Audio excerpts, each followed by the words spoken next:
ಇವತ್ತು ಇಲ್ಲಿ ಈ ಒಂದು ಏನು ಈ ಜನರ ಒಂದು ದಶಕಗಳಿಂದ ಇದ್ದಂಥ ಬೇಡಿಕೆ ಇದು. ಇಲ್ಲಿ ಈ ಪಾದಚಾರಿ ಸುರಂಗ ಮಾರ್ಗ ಆಗಬೇಕು. ಸ್ವತಂತ್ರಪಾಳ್ಯ, ಶ್ರೀರಾಂಪುರ ಈ ಭಾಗದ ಜನರು ಆ ಕಡೆಯಿಂದ ನಮ್ಮ ಪ್ಲಾಟ್ಫಾರ್ಮ್ ರಸ್ತೆಗೆ ಬರಬೇಕಾದ್ರೆ ಬಹುತೇಕ ಜನ ಈ ಒಂದು ರೈಲ್ವೆ ಕಂಬಿಯನ್ನು ದಾಟಿ ಇಳಿದು ಬರ್ತಕ್ಕಂಥ ಪರಿಸ್ಥಿತಿಯಲ್ಲಿತ್ತು. ಅದರಿಂದ ಸಾಕಷ್ಟು ತೊಂದರೆಗಳು ಕೂಡ ನಮ್ಮ ಜನರಿಗೆ ಆಗ್ತಾ ಇತ್ತು.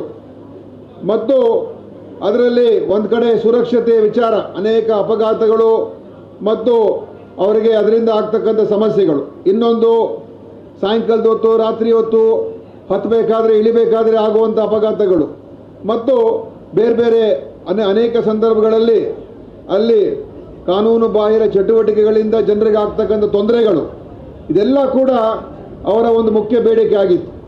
ನಾವು ಹಲವಾರು ಸಮಯದಿಂದ ಇದನ್ನು ಮಾಡ್ತಕ್ಕಂಥದ್ದಕ್ಕೆ ಪ್ರಯತ್ನಗಳನ್ನ ಮಾಡ್ಕೊಂಡು ಬಂದಿದ್ದು. ನಮ್ಮ ಏನು ಶ್ರೀರಾಂಪುರ ಅಂಡರ್ ಪಾಸ್ ಇತ್ತು, ಅಂಡರ್ ಬ್ರಿಡ್ಜ್ ಇದೆ, ಆ ಕಡೆ ಇದನ್ನು ವಿಸ್ತೀರ್ಣ ಮಾಡೋದು. ಅದೇ ರೀತಿ ಶಿವಾನಂದ ಸರ್ಕಲಿನ ಅಂಡರ್ ಬ್ರಿಡ್ಜನ್ನು ವಿಸ್ತೀರ್ಣ ಮಾಡೋದು. ಇಲ್ಲಿ ಓಕ್ಲೆಪುರಮಿನ ಇರ್ತಕ್ಕಂಥ ಅಂಡರ್ ಪಾಸನ್ನು ಇವತ್ತು ನಾವು ದೊಡ್ಡ ಮಟ್ಟದ ಕಾಮಗಾರಿಯನ್ನು ತೆಗೆದುಕೊಂಡು ಅದನ್ನು ಕೂಡ ವಿಸ್ತೀರ್ಣ ಆಗಿ ಇನ್ನೂ ಒಂದು ಹಂತದ ಕಾಮಗಾರಿಗೆ ನಡೀತಾ ಇದೆ. ಅಲ್ಲಿನ ಅಂಡರ್ ಪಾಸು ಕೂಡ ಭಾಳ ಚೆನ್ನಾಗಾಗಿದೆ. ಮತ್ತು ನಮ್ಮ ಏನು ರೈಲ್ವೆ ಸ್ಟೇಷನ್ ಇರುವಂಥ ಅಂಡರ್ ಪಾಸು, ಓಕ್ಲಿಪುರಂ ಎಲ್ಲವನ್ನು ಕೂಡ ಇವತ್ತು ನಮ್ಮ ಕ್ಷೇತ್ರದಲ್ಲಿ ಬಹುತೇಕ ಎಲ್ಲ ಕೆಲಸಗಳನ್ನು ಮಾಡ್ತಕ್ಕಂಥದ್ದಕ್ಕೆ ಯಶಸ್ವಿ ನಮಗೆ ಸಿಕ್ಕಿದೆ ಅಂತ ಹೇಳಿದ್ರು ಕೂಡ ತಪ್ಪಾಗಲಾರದು. ಆದರೆ ಅದರಲ್ಲಿ ಈ ಒಂದು ಕೆಲಸ ನಮಗೆ ಬಾಕಿಯಾಗಿ ಉಳ್ಕೊಂಡಿತ್ತು. ಇದಾಗಬೇಕು ನಮಗೆ ಅಂತ ಹೇಳಿ ಇದು ಇಲ್ಲಿಯ ಸಾಮಾನ್ಯ ಜನರು ಇಲ್ಲೇ ಬಾಳುವಂಥ, ಇಲ್ಲೇ ಬದುಕನ್ನು ನಡೆಸ್ತಕ್ಕಂಥ ಈ ಕ್ಷೇತ್ರದ ಜನರ ಇದು ಒಂದು ಭಾಳ ಮುಖ್ಯವಾದಂಥ ಬೇಡಿಕೆ. ನಾನು ಸೋಮಣ್ಣವರು ಸಚಿವರಾದಾಗಲ ಅವ್ರಿಗೆ ಹೇಳಿದೆ, ಸರ್ ಈ ಥರ ಒಂದಿದೆ, ನಿಮ್ಮ ಕಾಲದಲ್ಲಿ ಇದನ್ನು ಮಾಡಿಸ್ತಕ್ಕಂಥ ಒಂದು ಪ್ರಯತ್ನವನ್ನು ನೀವು ಮಾಡಬೇಕು. ಇಷ್ಟು ದಿವಸ ನಾವು ಎಲ್ಲ ರೀತಿಯ ಪ್ರಯತ್ನಗಳು ಮಾಡಿದ ರೈಲ್ವೆ ಇಲಾಖೆಯವರು ಏನಂತ ಹೇಳಿದ್ರೆ ಮುಂದಿನ ಒಂದು ಜಾಗದಲ್ಲಿ ಅವ್ರದ್ದೇ ಜಾಗ ಬರ್ತದೆ, ನಾವು ಹೇಗೆ ಕೊಡೋಕ್ಕೆ ಸಾಧ್ಯ ಅಂತ ಹೇಳಿ ಹಲವಾರು ಬೇರೆ ಬೇರೆ ಕಾರಣಗಳಿಂದ ಅದನ್ನು ಮಾಡೋದಕ್ಕೆ ಅವರು ಒಪ್ಕೊಂಡಿರಲಿಲ್ಲ. ಆದರೆ ನನಗೆ ವಿಶ್ವಾಸ ಇತ್ತು, ಸೋಮಣ್ಣವರಾದಮೇಲೆ ಅವರು ಕೂಡ ಬೆಂಗಳೂರಿನವರೇ ಮತ್ತು ಅವರಿಗೆ ಬೆಂಗಳೂರಿನ ಎಲ್ಲ ವಿಷಯಗಳು ಗೊತ್ತಿದೆ. ಆದ್ದರಿಂದ ಇದಕ್ಕೆ ಅವರ ಕಾಲದಲ್ಲಿ ಮುಕ್ತಿ ಸಿಕ್ಕತ್ತೆ ಅಂತ ನನಗೆ ವಿಶ್ವಾಸ ಇತ್ತು.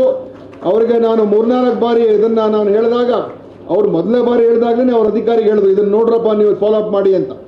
ಅದ ನಂತರ ಸದಾಕಾಲ ಅವರು ಸಂಪರ್ಕದಲ್ಲಿ ಇಟ್ಕೊಂಡು, ಅಧಿಕಾರಿಗಳ ಸಂಪರ್ಕದಲ್ಲಿ ಇಟ್ಕೊಂಡು ಇವತ್ತು ಈ ಒಂದು ಕನಸು ನನಸಾಗ್ತಕ್ಕಂಥ ಒಂದು ಸಂದರ್ಭ ಬಂದಿದೆ. ಇದು ನನಗೆ ಭಾಳ ಸಂತೋಷ ಆಗ್ತಾ ಇದೆ.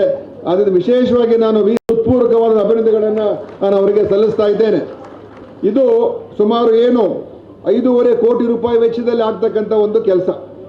ಇದರ ಮುಖಾಂತರ ಇದೇನು ಈಗಲೇ ಎಲ್ಲ ಟೆಂಡರ್ ಪ್ರೋಸೆಸ್ಸು ಕೂಡ ಮುಗಿದಿದೆ. ಈಗ ಕಾಮಗಾರಿ ಪ್ರಾರಂಭ ಆಗ್ತದೆ. ಆಗಿ ಬಹುಶಃ ಒಂದು 6 ತಿಂಗಳಿಂದ ಏನು ಸಮಯ 6 ಮಂತ್ಸ್ 6 ತಿಂಗಳಲ್ಲಿ ಈ ಕಾಮಗಾರಿಯನ್ನು ಮುಕ್ತಾಯ ಮಾಡಿಕೊಡ್ತೀವಿ ಅಂತ ರೈಲ್ವೆ ಇಲಾಖೆಯವರು ಹೇಳ್ತಾ ಇದ್ದಾರೆ.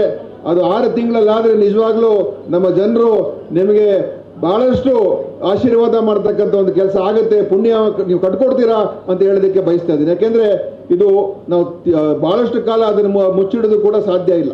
ಅದಕ್ಕೆ ತಾವು 6 ತಿಂಗಳಲ್ಲಿ ಇದನ್ನು ಕಂಪ್ಲೀಟ್ ಮಾಡಿ ಏನು ಅದನ್ನು ಆ ಒಂದು ಅಂಡರ್ ಪಾಸನ್ನು ಕೆಳಗಡೆಯಿಂದ ಒಂದು ಹೊಸ ಏನು ಟೆಕ್ನಾಲಜಿ ಮುಖಾಂತರ ಪುಷ್ ಮಾಡಿ ಆ ಬ್ರಿಡ್ಜನ್ನು ನೀವು ಕಟ್ತೀರಾ, ಅದು ಖಂಡಿತವಾಗಿಯೂ ಇಲ್ಲಿಯ ಜನರ ಬದುಕಿನಲ್ಲಿ ಭಾಳ ದೊಡ್ಡ ಬದಲಾವಣೆ ಆಗ್ತದೆ.